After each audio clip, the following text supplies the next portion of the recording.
So yesterday I was sharing what I learned about impermanence from tooth pain attacks, and how I promised myself that I would really learn from this lesson that pain is really impermanent and it will pass.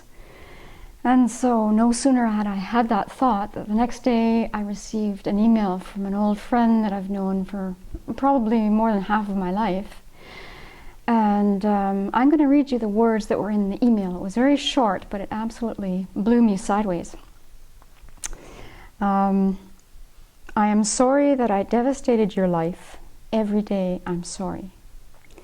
So I don't even need to tell you the circumstances around this story. It's universal. We've all been in relationships of many kinds, and things happen. And I certainly didn't expect to ever hear an apology, first of all, or to discover that this person was feeling this depth of grief and despair.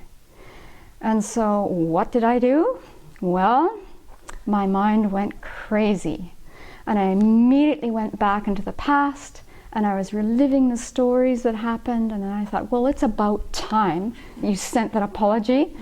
And I became more and more miserable, and then I realized, oh, and then my tooth twinged. I thought, oh yeah. I remembered that I have to do something different here. Oh yes, so I'm in terrible pain now, but it's not physical pain, it's mental pain, but this will pass.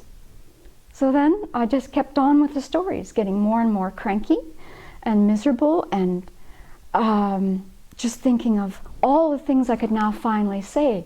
You know, now you've given me this opportunity to tell you how it really was. And so this went on for quite some time, I'm embarrassed to say. I'm not sure how long. And then I finally realized, oh, impermanence isn't what I need to do right now, this teaching. I need to stop this crazy thinking. I am reliving the past. The past is over.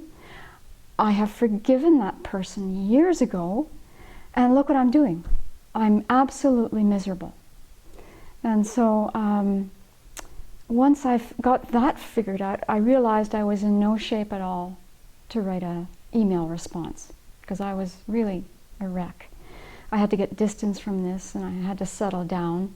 But I also knew that I couldn't spend too long away from writing a response, because I could see that my friend was suffering, and I had no idea that he was suffering to this degree. So eventually I wrote an email, and I'm going to tell you what I wrote, because I'm not sure I'm always going to be this clear. I know this is going to happen again, and I have to remember this lesson that we've heard over and over again from our teachers. So this is what I said. Let's see. First of all, you need to know that I've been working very hard on forgiving myself and you, and I did this years ago, especially when I was on retreat for 3 months during the Vajrasattva retreat in Nepal. You did not devastate my life. No one can. It's how our minds interpret a situation that causes the devastation.